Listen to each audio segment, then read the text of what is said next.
Thank you for joining us today. I'm your host, Tracy Bennett. In studio with me are certified financial planners Tyler Cook and Craig Konstantinovich. And today we are going to get into charitable giving via donor-advised funds. This is way over my head, so I'm literally going to be reading from my outline to ask these questions for people to help understand what these are. So I want to explain what they are. Let's give the acronym as well, because I know a lot of times we fall into that. So what is it? What is it? What is it for? Yeah, a donor-advised fund, you'll hear the acronym DAF or DAF is common these days. It's a technique that allows somebody to put a large amount of money into this account to get a present-day tax deduction, and then allow many years or months or however long they want to take to actually dole that money out to different charities. But essentially somebody makes an irrevocable gift to the fund, so the money is pledged for charity. They can't get it back out. So whatever they put into that account has to be used for different charities. And then from there, they can benefit on the tax side as well if the strategy makes sense. And this is where looping in a CPA is critical. So having a certified accountant on the team is critical, or some tax professional that can guide that. But our job is when we look at these things is to really think about the creative side of it from the tax planning concept and work with the expert. But first and foremost, you've got somebody who really wants to help charities. This is a great tool to help benefit their tax planning at the same time. So it's an interest-earning account. Can be. It doesn't have to be. Right. It's just a pot of money Yep. that is committed, and then you get to pick whatever charity you want from year to year, right? As long as it's a qualified 501c3, which is tax lingo for a qualified charity. Yep. Okay. And I should have started out by saying we're not certified public accountants, but you guys know a lot about this, so let's move forward here. So I'll jump in too on the donor advice side too. Just the idea is a lot of strategies we'll look at is somebody might have appreciated securities, think like stocks. They've got some old stocks or maybe a play account that they've had done really well in. Somebody can gift the shares of that investment of the stock to the donor advised fund, and they get the tax deduction that'll show up on their tax return, assuming they were itemizing, would be the fair market value of that stock on the day they give it. The key there is when you do it that way, the person giving the money doesn't have to pay capital gains tax, because a lot of times people will sell stock and gift cash to charities, which that works too. You're still accomplishing your goal of helping the charity, but is it really the most tax advantage way to do it? Probably not. So the donor advised gives you another tool to use that tax side of things and really still help the charity, but then on your personal tax planning, get larger deductions in one given year. So we'll see it a lot of times too in the sale of a business or bigger, higher income years. People want to offset that tax bill that comes with it, and at the same time help the charity. So the donor advised fund's a great tool. Is this predominantly for the ultra wealthy, or is this Not necessarily. how can regular folks relate to this? Yeah, as Tyler mentioned, it's any instance where you have maybe more money than is normal, so to speak. As we said, you've got to talk with your accountant to figure out when this does or doesn't make sense. But really what it comes down to is, like, let's say you had a really good year at work and you're a commission-based person, and now you've got an extra $100,000 worth of income that you weren't otherwise expecting. To Tyler's point, it all starts out with you've got to be charitably inclined from the beginning.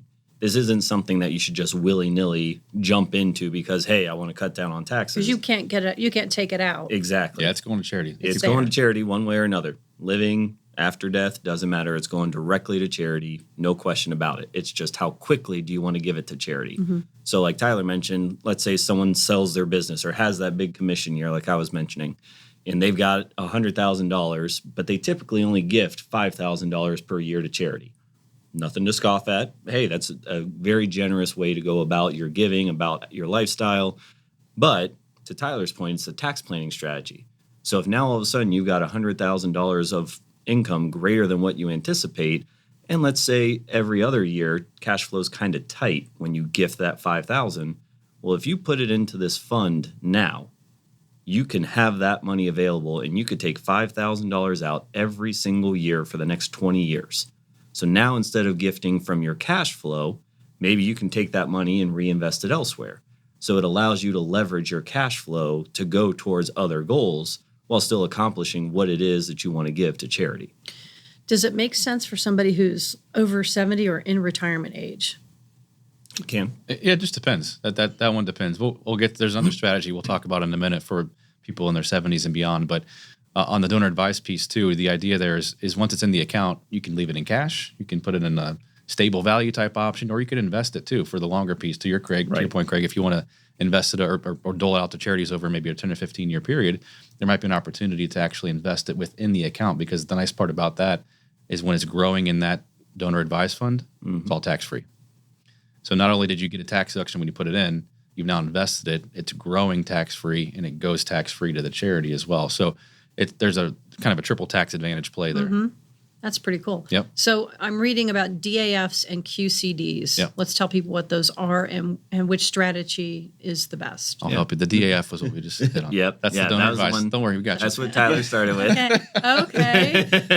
Hey, I warned you ahead of this one. All good. My brain is, I hear you going, wah, wah, wah, wah, wah, wah, wah, wah. That's what I'm trying my level best. The accountants that are out there are listening to this and they're salivating. They're like, this is the good stuff right here. Okay. But QCD, qualified charitable distribution. Okay. So what that ties into, or how that comes into play, it's similar to a donor advised fund, but different. It's similar because it's meant to help out charity. It is a tax maneuver, but it's different in the instance of how it's actually implemented.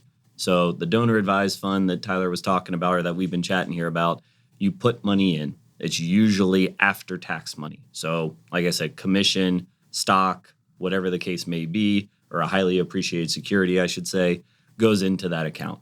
With the qualified charitable distribution, this is more so tied to distributions that you're required to take from your IRA, your 401k, those kind of things. That I get. So basically, it's another way to gift to charity, and get a tax incentive for doing so, but it's just different vehicles that you can use in order to accomplish that. And that one, I would imagine you have to make sure that you have enough to retire before you. Of course. Consider. Right. And with both of these, really. Yeah. Anytime you're doing that. But the QCD is relatively new in the bigger tax picture. It's been around for several years now. But the idea is once you hit currently it's 73. Once you hit 73, IRS says, all right, it's time to start taking money out of that IRA you've had all these years, or your old 401k, for example. And they're going to calculate a minimum distribution amount, the RMD, required minimum distribution. The QCD allows you to actually take a portion of that and send it directly to charity. So let's just use an example here, right? Your required minimum distribution that the IRS says you have to take is $100,000. If you donate $20,000 directly from the IRA to the charity, that $20,000 never hits your tax return in the form of income. Only $80,000 will show up as income. And that, to Craig's point too earlier, that's the tax part of it, because it has kind of a domino effect through tax planning. And it goes down to whether or not you're going to take the standard or itemize, and let's get in the weeds for it. But the idea there is the QCD allows for flexibility for people to still accomplish their charitable goals, just like a donor advised fund. But you're using it in the form of accomplishing your RMD as well, to make sure you've satisfied what the IRS says you have to take out of the IRA. So the timing is really important. Timing's important from a standpoint of that qualified charitable distribution. It's best leveraged when you have to take that money out. You could do it theoretically ahead of time, but you're not going to get the same bang for your buck, so to speak, because you want it to help offset what you're required to take out while still accomplishing your charitable goals. Timing your gifts for maximum tax impact, and you're getting into that already, but is there a best time of the year to make charitable donations through either of these tools? Review with your accountant, but it depends on what you're looking at gifting. Like if you're at the point where you're required to take money out, how do you take it out? Some people decide, hey, I'm going to take it out a 12th every single month. That way it's done by the end of the year. I avoid any penalties for not having it completed. So I'm going to divvy up my amount by 12, and hey, that's going to come to me monthly. Other people say, hey, I want it all in one single month. Maybe at the beginning of the year, maybe at the end of the year, doesn't matter. You have to figure out what works for you or what your goals are. But if you're looking at utilizing that qualified charitable distribution, you should probably plan on taking it in a similar manner to how you're taking the rest of your required distribution. Yeah, when the QCD, the qualified charitable distribution thing first came out, it was a change in timing for a lot of people when they're giving, because a lot of people would just do it weekly or monthly. And then depending upon the amount of the distribution that was required, sometimes it made sense just to do the lump sum up front and get it done. And I always joke and would tell people, like, charity's never going to be mad that they got a bigger amount up front, right? You just got to, and just communicate with them too, because sometimes, internal treasury departments at charities plan things around certain cash flow. And if you're going to change your timing of your giving, it's a good idea to give them a heads up. But again, no charity is going to be mad getting the lump sum format from people's IRAs. Right. And then the donor advised fund funding that really comes down to what you're going to contribute towards it. We mentioned a sale of a business. Well, you can't really plan that out until the business sale is done. So you have to wait until that's actually gone through and processed. For gifting highly appreciated securities or whatever other means you may be looking at, it really depends on when do you think that investment may have reached its peak. When is it going to be at its high? So that way you could possibly maximize your gift, or like we talked about, potentially minimize the tax implications of getting the money in there. And all these strategies too, they're based on the calendar year deadline. So it's kind of reset every year as well. So certainly that required minimum distribution, once you're past age 73, that's an annual thing for the rest of your life. Mm-hmm. The donor advised fund is more the bigger events, kind of one-time things that happen that you would use to do that. And the question we get all the time is, can you do a QCD, qualified charitable distribution from an IRA, and fund your donor advised fund with that? Unfortunately, the answer is no. You can't. You can't do that. When you lock into this, can you do it once, or are you doing it? Are you locking into every year doing? No, it? you have a choice. Yeah, So it resets every If year. you only want to do it one time, you can only afford to do it one time. You do it once. Yep. Yeah. Okay. Like in conversations, there's been instances where people have said, I've got this individual stock and it has done absolutely fantastic. I bought it for $10 a share. It's now up to $1,000 per share. I'm going to gift that to the donor advised fund. All right, you do that. Now all of a sudden, I may not have any more of that stock, so I can't repeat that gift. Right. So you're just doing it one time. Same thing with the qualified charitable distribution. I could choose to do $5,000 one year, and I could choose to do $2,000 the next year. You could do them together. You can do them separate, but the only obligation is for the donor advised fund. Once you put the money in, it must go to charity. Outside of that, no other restrictions. How do people build this into their estate planning and as sort of a legacy? Is it possible to do that? Yeah, with donor advised fund, you can name successor owners and even charities if you pass. So that's kind of through basically like a beneficiary designation on where the money would go. But then, while you're alive or while your spouse is alive, if that's the case, you can manage it, and then you can you can actually set up another family member to manage it when you're gone, or you can have it just go all to a certain charity when you pass. That's pretty cool. Yeah, I've never heard of those before. That's interesting. Any takeaways before we close? I think the key is you have to be charitably inclined. As Craig said, I can't stress that enough. It's not, you don't do this just for the tax deduction. Same thing, I hear people, I want to buy a house because I get a tax deduction. No. What's the goal? If you're charitably inclined, it's a great tool to use. But again, maybe giving cash is just as good for your plan too. So it really comes down to the specifics, and reviewing it with the CPA is the key. Right. Yeah. Reviewing it with the CPA, making sure you know what charities you want to give to or are adamant about.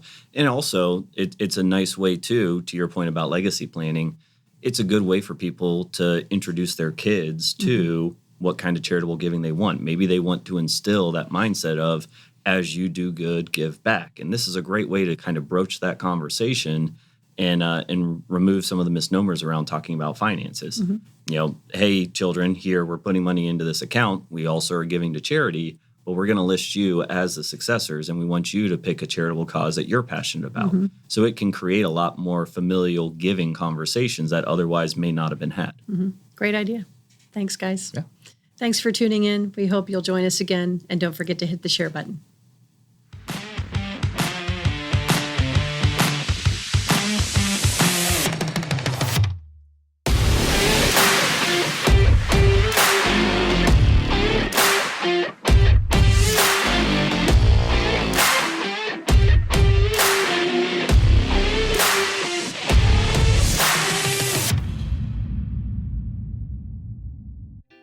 Boxland Media. Think big.